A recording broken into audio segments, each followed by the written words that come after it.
বর্ষার সিজনে সব থেকে প্রিয় হচ্ছে ছোট মাছ। ছোট মাছ যে কোনো জিনিস দিয়েই দারুণ লাগে। আর এই বর্ষার সিজনেই কিন্তু ছোট মাছগুলো ফ্রেশ সুন্দর পাওয়া যায়। আসসালামু আলাইকুম, কেমন আছেন সবাই? আশা করি সবাই ভালো আছেন, সুস্থ আছেন। আলহামদুলিল্লাহ, আমরাও খুব ভালো আছি, সুস্থ আছি। সোনালী রান্নাঘর অ্যান্ড ব্লগ চ্যানেলে আপনাদের প্রত্যেককে স্বাগত জানাই। আজকে আমি তৈরি করব কাঁকরোল দিয়ে ছোট মাছের চচ্চড়ি রেসিপি। কাঁকরোল এমন একটা সবজি যেটা অনেকেই খেতে পছন্দ করে না, বিশেষ করে আমার কিন্তু খেতে ভালো লাগে না, কিন্তু এইভাবে যদি মাছ দিয়ে চচ্চড়ি করে খাওয়া যায় তাহলে কিন্তু দুর্দান্ত লাগে। তো কাঁকরোল আর মাছের চচ্চড়ি করার জন্য প্রথমে আমি মাছগুলোকে বেছে পরিষ্কার করে নিব। মাছগুলো এইভাবে টিপ দিলেই কিন্তু বেরিয়ে আসবে, আর এই মাছের কিন্তু আঁশ হয় না, তাই এগুলো পরিষ্কার করা কোনো ঝামেলাই নেই। শুধু পেটের ময়লাটা বার করে ফেলে দিলেই কিন্তু মাছটা ধুয়ে একদম ঝকঝকা পরিষ্কার হয়ে যায়। তো এই তো আমি একে একে সবগুলো মাছ বেছে নেব। তো কিছুটা আমি বেছে দেখাচ্ছি যে কিভাবে করব। দুই হাতে কিন্তু বেশি ভালো হয় কাজটা, কিন্তু এক হাতে যেহেতু মোবাইল ধরা আছে তাই এক হাতে আমি কাজটা করে দেখাচ্ছি। দেখুন, এইভাবে চাপ দিলেই কিন্তু ময়লাটা বেরিয়ে আসবে।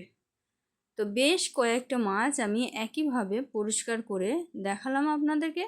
এখন আমি অফ ক্যামেরায় সবগুলো মাছকে ধুয়ে পরিষ্কার করে নিয়ে তারপরে আপনাদেরকে দেখাচ্ছি যে মাছগুলো কেমন হয়েছিল। মাছগুলো তো অনেক সুন্দর, অনেক ফ্রেশ, একদম ঝকঝকে ছিল। তাই ধোয়া পরিষ্কার করার পরে মাছগুলোর চেহারা একদম পাল্টে গেছিলো। খুব সুন্দর একটা ঝকঝকে হয়েছিল। মাছগুলো ধোয়ার পরে দেখুন একদম চকচকে হয়ে গেছে, এত সুন্দর হয়েছে দেখুন। আর এদিকে আমি কাঁকরোলগুলো নিয়েছি, কাঁকরোলগুলো এখন পরিষ্কার করে কেটে নিব। এই কাঁকরোলগুলো কিন্তু বীজটা একটু শক্ত হয়, তাই আমি বীজটাকে ফেলে দেব, দিয়ে কাঁকরোলটা রেডি করব।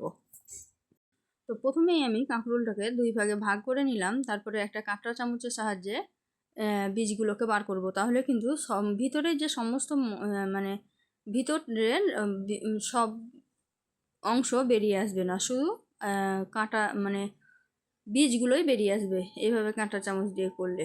তো আমি এভাবে ঘুরিয়ে ঘুরিয়ে বীজগুলোকে বার করে দিচ্ছিলাম। তো দেখুন কত সুন্দরভাবে পরিষ্কার হয়ে গেল। এখানে কিন্তু শুধু বীজগুলোই বার করা হয়েছে। তো আমি একটা পরিষ্কার করে দেখালাম, এখন আমি এটাকে কেটে নেব। একদম পাতলা পাতলা স্লাইস করব, যাতে চচ্চড়িটা খুব তাড়াতাড়ি হয়ে যায়, সিদ্ধ হয়ে যায়, আর খেতেও কিন্তু দুর্দান্ত লাগবে। এভাবে পাতলা পাতলা করে কেটে নিলে। তো এটা দেখতেই পাচ্ছেন একটা কাটা আমার কমপ্লিট হয়ে গেল। তো এটা আমি আপনাদেরকে দেখানোর জন্যই কেটেছি, আর বাকিটা আমি অফ ক্যামেরায় বটিতে পাতলা পাতলা স্লাইস করে কেটে নেব।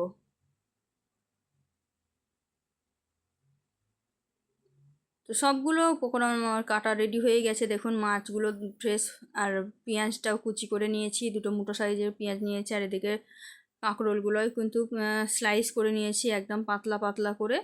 তো এদিকে আমার কাজটা কমপ্লিট হয়ে গেছে সমস্ত। এখন এটাকে রান্না করে নেব। তার জন্য প্রথমে একটা কড়াই বসিয়ে দিয়েছি গ্যাসের ওপরে। এখন আমি অল্প তেল দিয়ে দিব। রান্নাটা কিন্তু অল্প তেলেই করব, যেহেতু সরিষার তেল কিন্তু সরিষার তেল বা যে কোনো তেলই শরীরের পক্ষে খুব ক্ষতিকর। তো তার জন্য অল্প তেলে রান্না করার চেষ্টাটা করাটাই ভালো। আমি অল্প তেল দিয়েছি, দিয়ে ভালোভাবে নাড়াচাড়া করে চারিপাশে লাগিয়ে দিচ্ছি, যাতে করে সব জায়গায় তেলটা সমানভাবে যায়। তো এখন আমি এর মধ্যে দিয়ে দেবো হচ্ছে পেঁয়াজ। তেলটা হালকা গরম হয়েছে, এর মধ্যে এখন পেঁয়াজগুলো দিয়ে ভালোভাবে ভাজা ভাজা করে নেব। তার আগে আমি দিয়ে দিলাম গোটা জিরা। গোটা জিরা দিয়ে আমি পেঁয়াজটা দিয়ে দিলাম। পেঁয়াজটা দিয়ে একটু লাল লাল করে ভাজা ভাজা করে নেব। ছোট মাছ হোক বা বড় মাছ হোক, জিরা তো লাগবেই। আমার জিরা দেওয়ার যে কোনো রেসিপি দারুণ লাগে খেতে।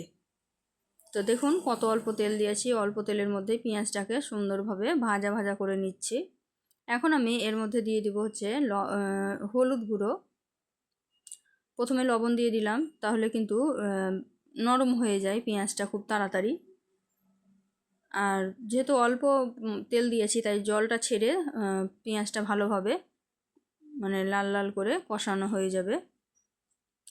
পেঁয়াজটা অনেকটা নরম হয়ে এসেছে, দেখুন পেঁয়াজটা অনেকটা নরম হয়ে এসেছে। এখন আমি এর মধ্যে একটু জল অ্যাড করে দিলাম, যেহেতু শুকনো উপকরণগুলো অ্যাড করব যাতে তলায় লেগে না যায়, তার জন্য কিন্তু আমি এখানে জলটা ব্যবহার করলাম।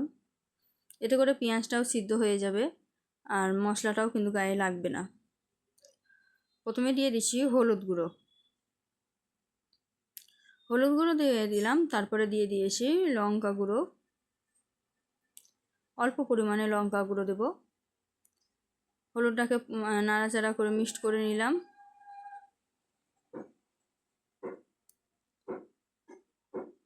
এখন দিয়ে দিব হচ্ছে জিরা ধনিয়া পাউডার, সামান্য পরিমাণে দিয়েছি, খুব বেশি দিইনি, যেহেতু ছোটো মাছ খুব বেশি প্রয়োজন পড়বে না। আর সব শেষে দিয়ে দিলাম লঙ্কা গুঁড়ো। এখন আমি নাড়াচাড়া করে দিয়ে নেব। আর এখন এর মধ্যে আর কোনো রকমের মশলা অ্যাড করব না, সাধারণ মশলা দিয়েই রান্নাটা করব। তো দেখুন পেঁয়াজটা কতটা নরম হয়ে গেছে আর আশেপাশে তেল ছাড়তেও শুরু করে দিয়েছে।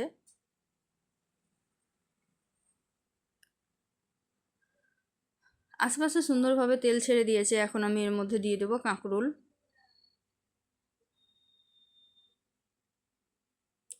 কাঁকরোল দিয়ে ভালোভাবে নাড়াচাড়া করে মিক্সড করে দেব।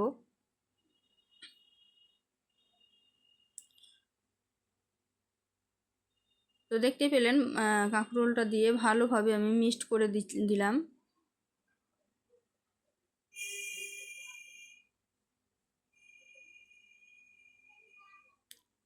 তো সুন্দরভাবে নাড়াচাড়া করে দিলাম। কাঁকরোলটা যে একটু ভাজা ভাজা হবে, তারপরে কিন্তু এর মধ্যে আমি দিয়ে দিব মাছগুলো। তো প্রথমে আমি নাড়াচাড়া করে কাঁকরোলগুলোকে ভালোভাবেই ভাজা ভাজা করে নিলাম। কাঁকরোলের কালারটা কিন্তু চেঞ্জ হয়ে গেছে একটু, আর সুন্দরভাবে কষানো হয়ে গেছে দেখুন।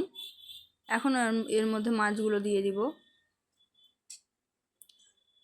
তো এই তো মাছগুলো দিয়ে দিলাম। মাছ দিয়ে ভালোভাবে মিক্সড করে দেব। তো ভালোভাবে সুন্দরভাবে মিক্সড করা আমার কমপ্লিট হয়ে গেল। মাছটাকে কিন্তু এর থেকে বেশি নাড়াচাড়া করব না, তাহলে কিন্তু ভেঙে যাবে। এখন আমি এর মধ্যে জল দিয়ে দিব। আর আমি অল্প পরিমাণে হলুদ দিয়েছিলাম, খুব বেশি হলুদ দিইনি। এখন জলটা অল্প পরিমাণে দিয়ে ভালোভাবে মশলাগুলোকে বসিয়ে দিলাম, সমান করে মাছটাকেও বসিয়ে দিলাম। এখন ঢাকা দিয়ে 5 মিনিট মতো হতে দেব, তাতেই কিন্তু মাছটা একদম পারফেক্টভাবে চচ্চড়ি হয়ে যাবে। তো 5 মিনিট মতো রেখেছিলাম, তার মধ্যেই কিন্তু জলটা একদম ভালোভাবে শুকিয়ে গেছে দেখুন, একদম সুন্দরভাবে চচ্চড়ি হয়ে গেছে, তলায় কিন্তু একটুও রস নেই।